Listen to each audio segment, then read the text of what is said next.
Hi guys, இன்றைக்கி நம்ம carrot பாயசம் எப்படி பண்ணலான்னு பார்த்துடலாம். இதுக்கு தேவையான இன்க்ரீடியன்ட்ஸ் எல்லாம் டிஸ்கிரிப்ஷனில் ஆட் பண்ணியிருக்கேன். ஃபஸ்ட் நம்ம ஒரு பவுலில் 1/2 கப் ஜவ்வரிசியை வாஷ் பண்ணி ஆட் பண்ணிக்கலாம். அதுக்கு தேவையான அளவு தண்ணி ஆட் பண்ணி 1 hour ஊற வச்சுக்கோங்க. அதுக்கப்புறமா ஒரு சாஸ் பேனில் 300 கிராம் சர்க்கரை எடுத்துக்கலாம். அதில் ஒரு 3 to 4 டேபிள் ஸ்பூன் தண்ணி ஆட் பண்ணி சர்க்கரை கரையிறது வரை நல்லா மிக்ஸ் பண்ணி விடுங்க.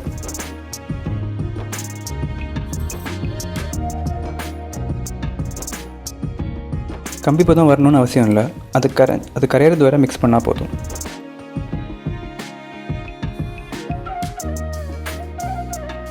ஒன்ஸ் கரைஞ்சதும் அதை தனியாக எடுத்து வச்சுக்கலாம். நெக்ஸ்ட் ஒரு பேனில் 2 டேபிள் ஸ்பூன் நெய் எடுத்துக்கோங்க. அதில் கேஷ்யூ அண்ட் பாதாம் ரெண்டுமே 2 டேபிள் ஸ்பூன் சாப் பண்ணி ஆட் பண்ணிடலாம். அது ஒரு 1 to 2 நிமிஷம் சாட்டே பண்ணிக்கோங்க.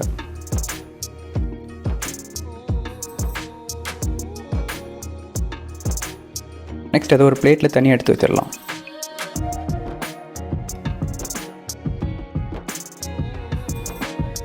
இப்போ நம்ம 400 கிராம் திருவண்ண கேரட்டை சேம் பேனில் ஆட் பண்ணிக்கலாம்.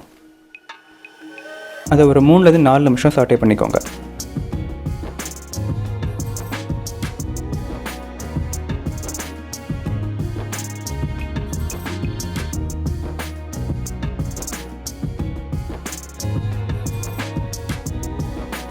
இதையும் தனியாக எடுத்து வச்சுக்கலாம்.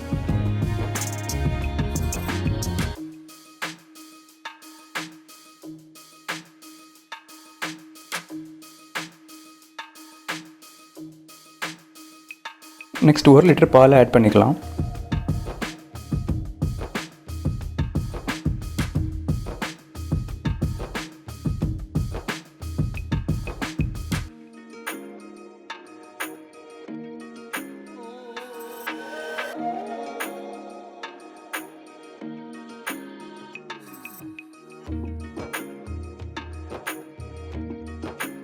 பால் அடியில் பிடிக்காமல் இருக்க அப்பப்போ கலந்து விட்டுக்கோங்க. ஒன்ஸ் பால் கொதிச்சதும் ஊற வச்சுருந்த ஜவ்வரிசியை ஆட் பண்ணிடலாம். ஜவ்வரிசி ஆட் பண்ணதும் கைவிடாமல் ஒரு 4 to 5 நிமிஷம் கலந்து விட்டுடலாம்.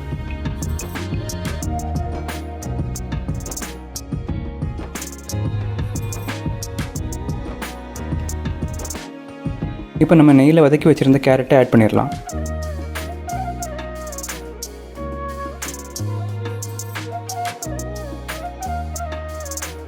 கேரட் ஆட் பண்ணதும் அது ஒரு 2 to 3 நிமிஷம் கைவிடாமல் கலந்து விட்டுக்கோங்க.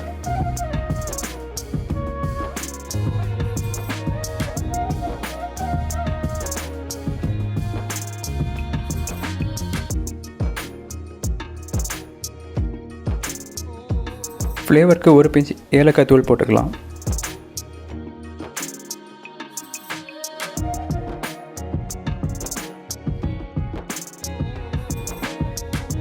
அடுத்து நம்ம கரைச்சி வச்சுருந்த சர்க்கரையை ஃபில்ட்ரு பண்ணி ஆட் பண்ணிக்கலாம்.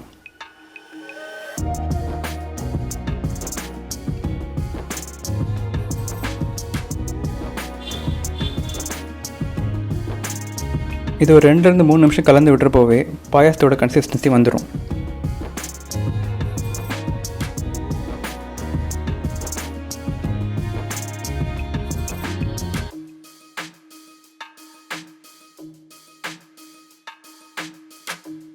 இப்போ வறுத்து வச்சுருந்த கேஷ்யூ பாதாமே ஆட் பண்ணிக்கோங்க.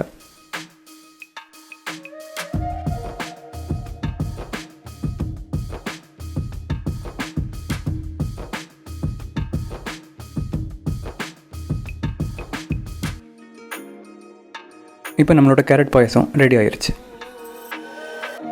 உங்களுக்கு இந்த வீடியோ பிடிச்சிருந்துன்னா லைக், ஷேர் அண்ட் சப்ஸ்கிரைப் பண்ணிடுங்க.